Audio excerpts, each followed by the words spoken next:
राधे राधे दोस्तों, welcome back to my channel movies with Hindi. आज मैं फिर आप लोगों के लिए राइस सिंघाना वर्सेस राइस सिंघाने का पार्ट 7 और 8 लेके आई हूँ। इसके टोटल हमने अभी तक 6 पार्ट एक्सप्लेन कर दिया है। अगर अभी तक आप लोगों ने नहीं देखा है तो प्लीज़ मेरे चैनल पर जाके आप देख सकते हैं। और अगर आपको मेरा वीडियोस अच्छा लग रहा है तो प्लीज़ मेरे चैनल को सब्सक्राइब करना मत भूलिएगा। वीडियो को ज़्यादा लंबा नहीं खींचते हुए हम एक्सप्लेनेशन करना शुरू करते हैं। की शुरुआत में हम लोग देख पाते हैं एक पुराना विजन, जहाँ पे अनुष्का को उसके पापा उसको कॉलेज ड्रॉप करने के लिए जाते हैं और जहाँ पे अनुष्का फर्स्ट टाइम विराट से मिलती है। मतलब उसके पापा पहले से विराट को जानते थे क्योंकि वो उस कॉलेज में पढ़ता था और वो काफ़ी होनहार स्टूडेंट था। इसके साथ साथ वो अपने पापा मतलब अनुष्का के जो पापा हैं उनके ऑफिस में काम भी कर चुका था, तो उसके पापा उससे कहीं ज़्यादा इंप्रेस थे जस्ट बिकॉज वो काफ़ी अच्छा लॉयर था।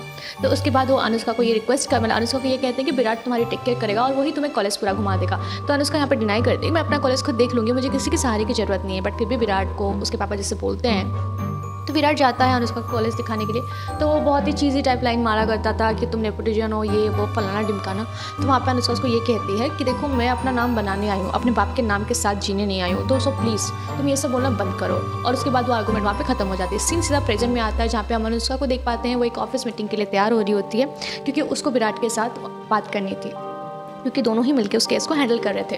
तो यहाँ पे अनुष्का वहाँ पे मीटिंग में ये कहती है कि मैं और मेरी टीम ने, तो विराट वहाँ पे उसका मजाक उड़ाते हुए ये कहता है कि तुम और तुम्हारी टीम मतलब 2 लोगों का तुम टीम कहती हो।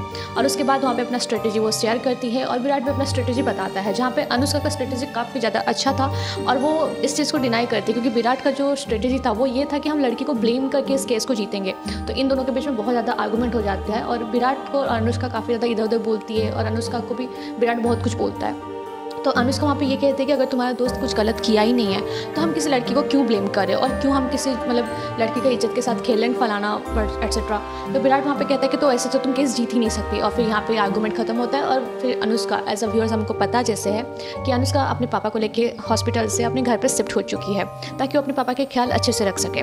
उसके बाद अनुष्का घर जाती है और अपनी दादी से कन्वर्सेशन करने की बात करती है, बट उसकी दादी का और उसका रिश्ता अच्छा नहीं है। मतलब दोनों के बीच में बातचीत सही नहीं होने की वजह से उसकी दादी उसको एकदम मतलब इंटरेस्ट देती ही नहीं बात करने के लिए, उठ के वहाँ से चली जाती है। और फिर अनुष्का अपने पापा के पास जाती है, उनसे बैठ के बातें करती है और वो बचपन का वो टाइम याद करती है जब अनुष्का बीमार थी और उसके पापा उसको कहते थे कि तुम जल्दी ठीक हो जाओ क्योंकि तुम मेरी सेनी बेटी हो।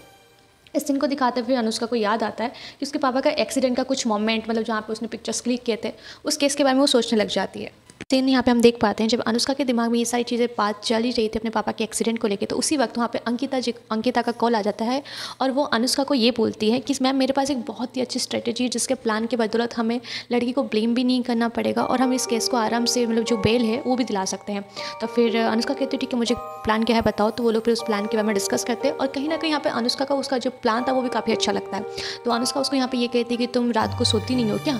तो लड़की यहाँ पे रिप्लाई करती है कि मैम जो रात को सोता है वो अक्सर खो देता है और रात को जग कहीं मैंने अपनी मंजिल पाऊंगी लाइक ऐसा कुछ लाइन होता है। तो यहाँ पे अनुष्का कहती है कि ये तो मेरे पापा का लाइट है। तो वो लड़की बोलती है कि जी मैम आपके पापा मेरे आइडल है, तो ऑब्वियसली मैं उन्हीं के बताई हुई चीज़ों को फॉलो करती हूँ।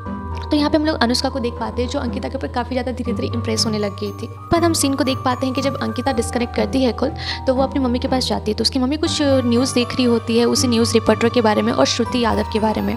तो वहाँ पे जब न्यूज़ चल रहा होता है तो अंकिता आके अपनी मम्मी से ये कहती है कि ये क्या देख रहे मम्मी, अभी असली स्टोरी तो हम लोग का लाइव देखेंगे हम लोग बहुत जल्दी, जो कि मैं अभी खुद देख ही रही हूँ। होता है सीधा नेक्स्ट डे जहाँ पे हम अंकिता को देख पाते हैं उसी मतलब जो क्रिकेटर है उनके पापा का वो इंटरव्यू लेने जाती है, जहाँ पे वो वहाँ पे अपने पापा के बारे में मतलब रवि यादव के बारे में पूछ लेती है। और उसके जो पापा होते हैं वो कहीं ना कहीं कनेक्टेड थे उनके साथ, उनके बारे में उनको कहीं ना कहीं पता था। तो वो उस चीज़ को लेकर थोड़ा घबरा जाते हैं और एज अ व्यूअर्स हम ये नोटिस भी कर पाते हैं। तो वो नॉर्मल होकर बोलते कि नहीं मैं उनसे ज़्यादा जानता तो नहीं हूँ, ज़्यादा बातचीत नहीं किया हूँ। तो वो इस टाइप का उसको बात को इग्नोर करने की कोशिश करते हैं। बट अंकिता का बिहेवियर और उनका जो बातचीत को लेकर कहीं ना कहीं उस जो क्रिकेटर के पापा थे उनका दिल नरम हो गया था और फिर वो उसको लास्ट में बोलते हैं कि तुम्हारे पापा बहुत अच्छे इंसान थे। और फिर अंकिता वहाँ पे उनका इंटरव्यू लेती है, काफ़ी अच्छी अच्छी बातें उनके बेटे के लिए बोलने के लिए कहती है और उस चीज़ को उनके पापा फॉलो भी करते हैं। उसके बाद सीन शिफ्ट होता है सीधा नेक्स्ट डे हम कोर्ट का देख पाते हैं जहाँ पे विराट, अनुष्का और उसकी पूरी टीम जाती है उस जो क्रिकेटर था उसको यहाँ पे रिहाई करवाने के लिए या फिर उसको एक छोटी सी बेल दिलवाने के लिए। बट विराट अपना चाल चल देता है और सारा ब्लेम जो होता है उस लड़की के ऊपर डाल देता है, लाइक वो कैरेक्टर लेस थी ये वो पता नहीं अपनी तरफ से क्या क्या। तो इस चीज़ को सुन के हम जज को भी देख पाते हैं जिनको बिल्कुल अच्छा नहीं लगता क्योंकि कहीं ना कहीं वो लोग एक लड़की होने मतलब एक लड़की थी बोलकर उस चीज़ का लेके वो लोग अपने क्लाइंट को बेगुनाह साबित करना चाहते थे। तो यहाँ पे जो जज होती हैं वो उसको डिनाई कर देती हैं, मतलब उसको बेल अप्रूव नहीं करती है, जिस चीज़ को लेकर अनुष्का को भी काफ़ी ज़्यादा बुरा लगता है क्योंकि अनुष्का इस स्ट्रेटेजी को बिल्कुल डिनाई ही की थी और उसने विराट को 1000 बार बोला था कि ये स्ट्रेटेजी काम नहीं करेगी। बट विराट अपना गलती तो मानता नहीं है, तो वो उसी हिसाब से फिर इस चीज़ को यहाँ पे ये लोग केस हार जाते हैं। उसके बाद सीन सीधा शिफ्ट होता है उनके ऑफिस में, जहाँ पे सब जितने भी क्लाइंट थे, जितने भी सीनियर्स थे, सब करण को सुनाते हैं क्योंकि उसका स्ट्रेटेजी पहले से गलत था।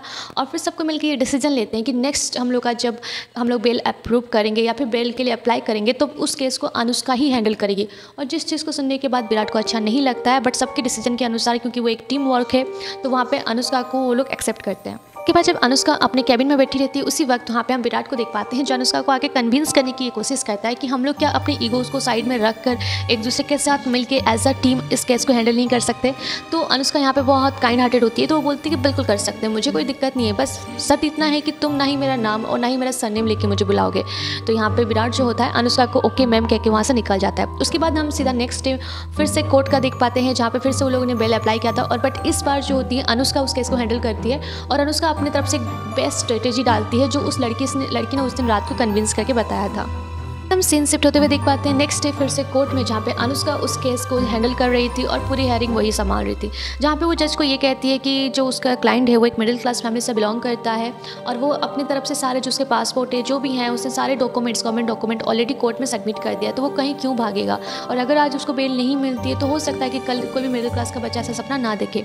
बट अनफॉर्चुनेटली उसका जो अपोजिट वकील था वो ये कहता है कि ये भागेगा नहीं, ये दौड़ेगा, क्योंकि इसने मेरे क्लाइंट को फ़ोन करके मतलब उस लड़की को इसने कॉल करके ज़बरदस्ती वो जो प्राइवेट मतलब जो फ़ोटोज़ उसने पोस्ट किया था वो डिलीट करवाया था।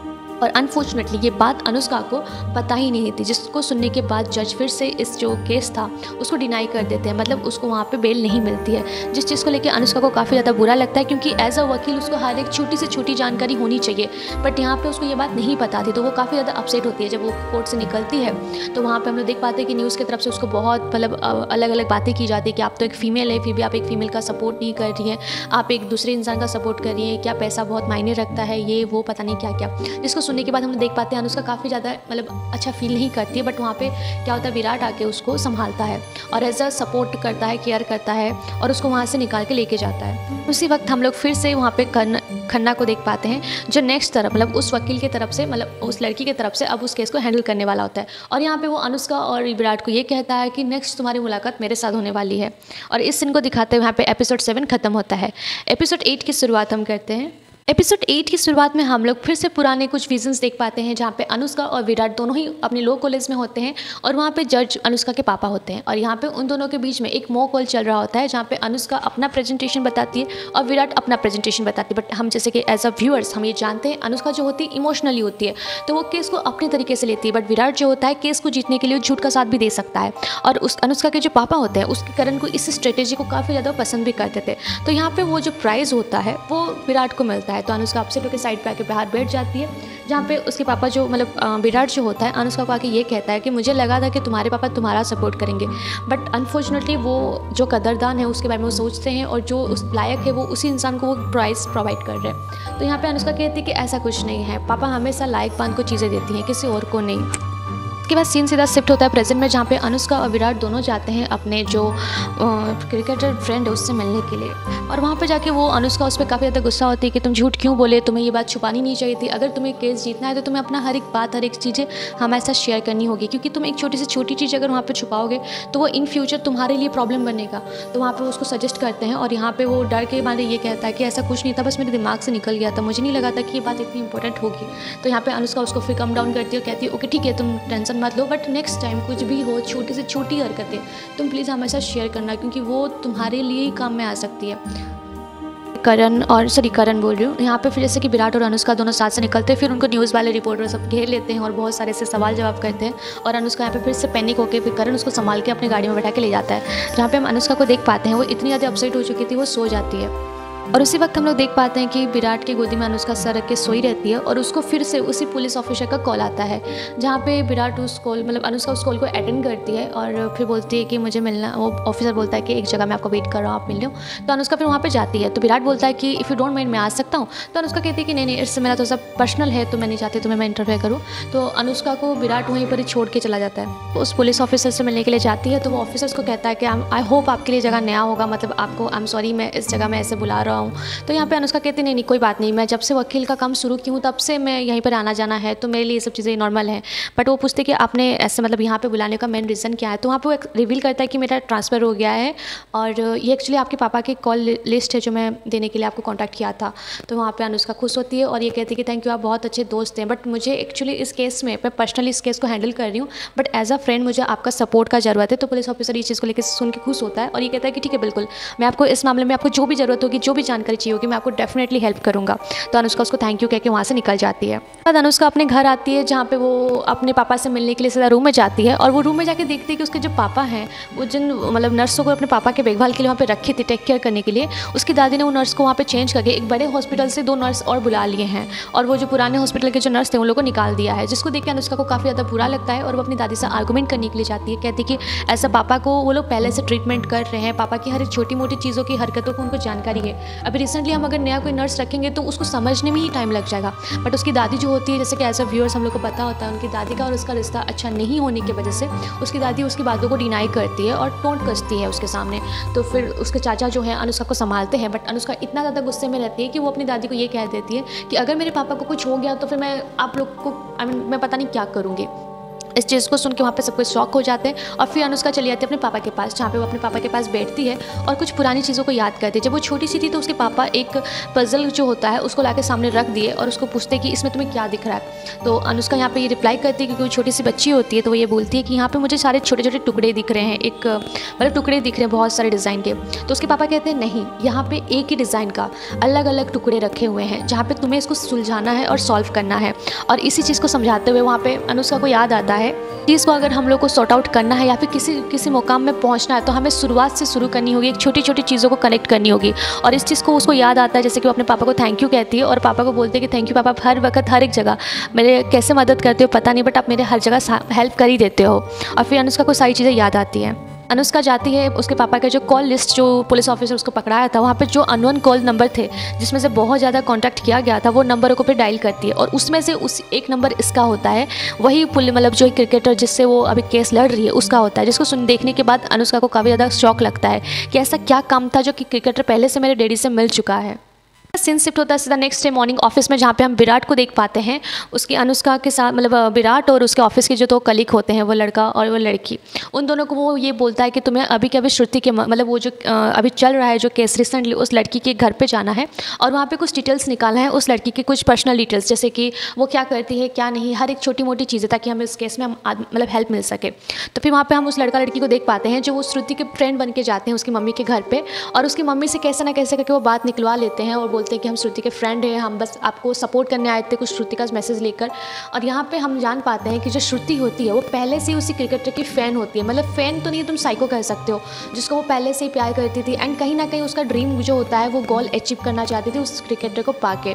तो यहाँ पे उन लोग को बहुत बड़ा क्लू मिल जाता है, जहाँ पे वो लोग लेके नेक्स्ट डे फिर ऑफिस आते हैं। फिर इसका सीन देख पाते हैं जहाँ पे अनुष्का आर्यमन जो क्रिकेटर थी उसके सिक्योरिटी मतलब उसके जो क्लाइंट है उसको बुलाती है और उससे पूछती है कि एक्चुअली आर्यमन के बारे में मुझे कुछ जानना था जो केस के रिलेटेड नहीं, केस के बाहर है। और फिर वो अपने पापा के साथ मिले हुए उस मीटिंग के बारे में इससे पूछती है, जिसके बारे में इसको कोई जानकारी ज़्यादा बहुत तो होती नहीं है, क्योंकि एक सीक्रेट मीटिंग था जिसके लिए आर्यमन खुद अपनी तरफ से एक प्लान मेंटेन किया था और अपना टाइम शेड्यूल बनाया था।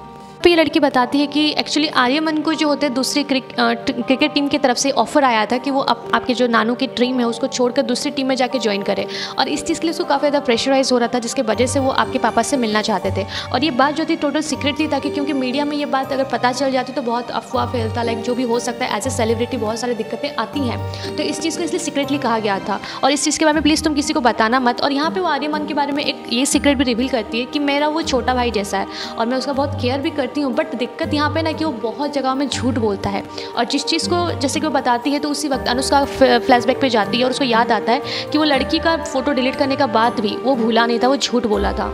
लड़की का वहाँ पे से जाने के बाद अनुष्का का दिमाग बहुत ज़्यादा ख़राब होता है, क्योंकि वो झूठ बिल्कुल बर्दाश्त नहीं कर सकती है। तो वहाँ पे वो विराट को कॉल करके ये इन्फॉर्म करती है कि देखो मैं अब तुम्हारे दोस्त का केस बिल्कुल नहीं लड़ना चाहूँगी क्योंकि वो झूठ बोल रहा है। इतना बोल के वो फ़ोन को डिस्कनेक्ट कर देती है और इसी सीन को दिखाते हुए यहाँ पे एपिसोड 8 भी खत्म हो जाता है। तो आप लोग को मेरा एक्सप्लेनेशन कैसा लग रहा है तो प्लीज़ मुझे कमेंट करके बताना और मेरे चैनल को बिना सब्सक्राइब करे मत जाना। इसके बाद मैं तुरंत ही आपको जल्द से जल्द इसका 9, 10, 11, 12 जो भी रिसेंटली रिलीज़ हुआ है मैं आपको उसका एक्सप्लेनेशन भी ला के दूँगी। तब तक के लिए राधे राधे।